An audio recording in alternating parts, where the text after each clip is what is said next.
샬롬. 주님 안에서 사랑하는 성도님들에게 주님의 참 평안을 전합니다. 5월 26일 화요일 오늘 생명의 삶 큐티 본문은 신명기 24장 1절에서 13절 말씀입니다. 어느 시대이든 상대적으로 약자가 있기 마련입니다. 사회적 약자들의 기본권과 생존권을 어떻게 보호해야 하는가, 우리 모두가 함께 고민하고 또 배려할 수 있는 사회가 되었으면 좋겠습니다. 오늘 본문은 여성과 병자, 가난한 자에 대한 말씀입니다. 1절에서 5절까지의 말씀을 보면 배우자에 대한 이야기가 나오는데요. 한 남자가 어떤 여자와 결혼했는데 여자에게서 부끄러움이 되는 일을 알게 돼 마음으로 싫어지게 되면 이혼 증서를 써서 주라, 이렇게 말씀하셨습니다.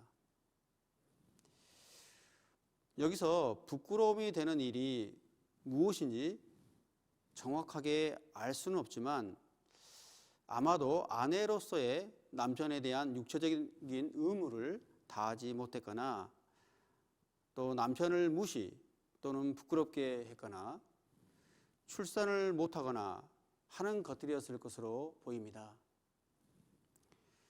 그러나 앞뒤 내용으로 봐서는 간음죄는 아닌 것 같습니다. 하나님께서 간음죄는 반드시 죽이라고 명령하셨기 때문에 이혼 증서를 써서 내보내라고 하신 것을 보면 간음죄, 간음 이외의 배우자로서의 수치스러운 일로 이해하시면 되실 것 같습니다. 그런데 하나님께서 이렇게 이혼 증서를 써서 주라고 하신 이유가 뭘까요? 이혼 증서를 써주기만 하면 언제든 남편들이 아내와 정당하게 이혼할 수 있다는 말일까요? 그렇지 않습니다. 무분별하게 함부로 아내를 집에서 내어 쫓는 행위를 인정하거나 정당화시켜주기 위한 것이 결코 아닙니다. 오히려 아내에게서 부끄러움이 되는 일을 알게 되더라도 이혼 증서를 쓰면서 아내를 내어보내는 일을 다시 한번 생각해보고 또 이혼하는 자신의 행위를 많은 증인들 앞에서 엄숙히 선언하게 함으로써 순간적인 분노로 무분별하게 아내를 집에서 내어 쫓는 일을 방지하시기 위한 조치였습니다.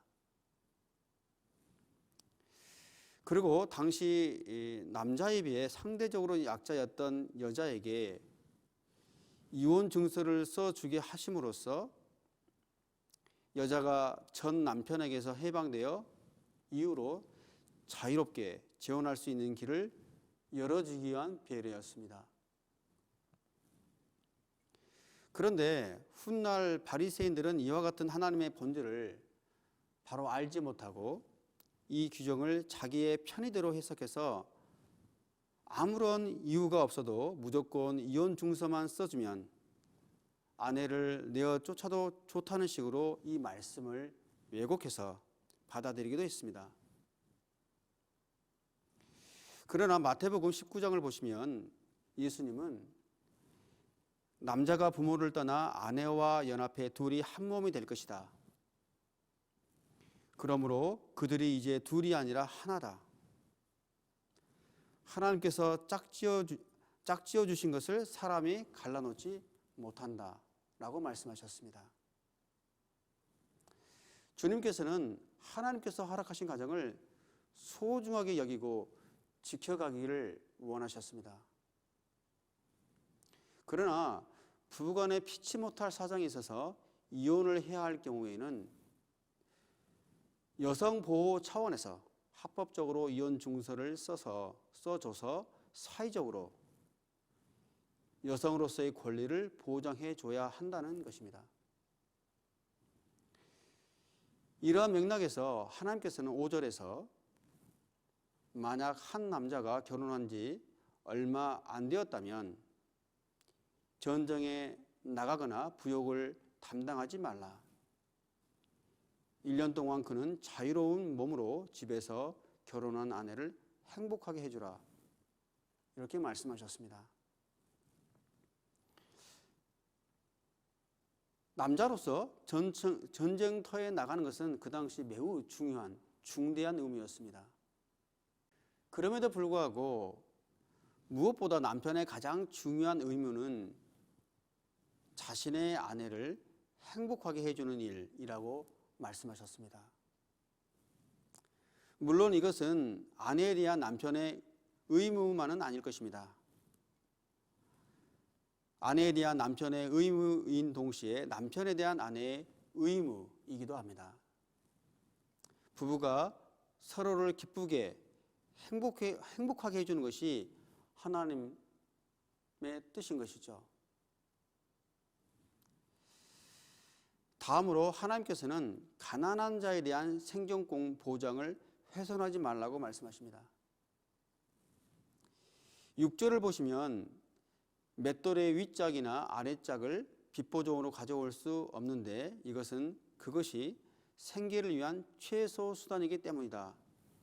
이렇게 말씀하시고요.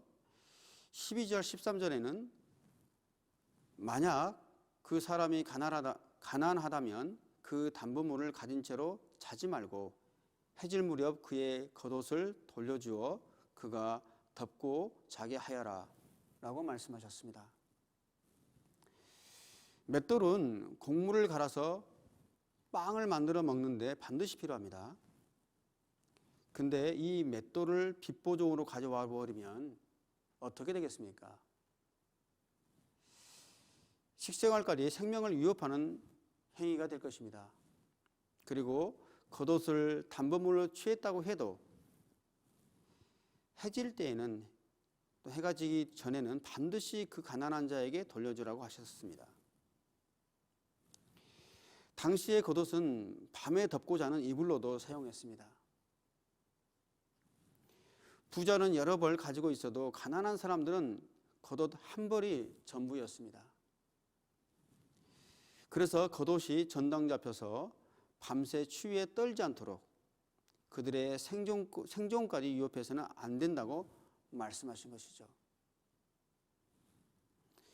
예수님께서 너희가 여기 있는 내 형제들 중 가장 보잘것없는 사람에게 한 것이 곧 내게 한 것이다 라고 하셨습니다.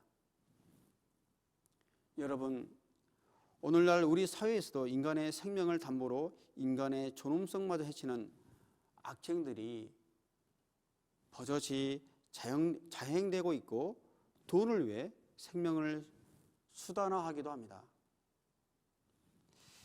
사회적 약자를 향한 넓은 배려와 또 생명의 가치를 소중하게 지키고 보호하는 저와 여러분들 되기를 축복합니다.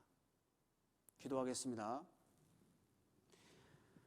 하나님, 배고픈 자에게 먹을 것을 주고 목마른 자에게 마실 것을 주며 헐벗은 자에게 옷을 입혀주고 병든 자를 긍휼의 마음으로 돌보는 우리 사이가 되게 하여 주시옵소서.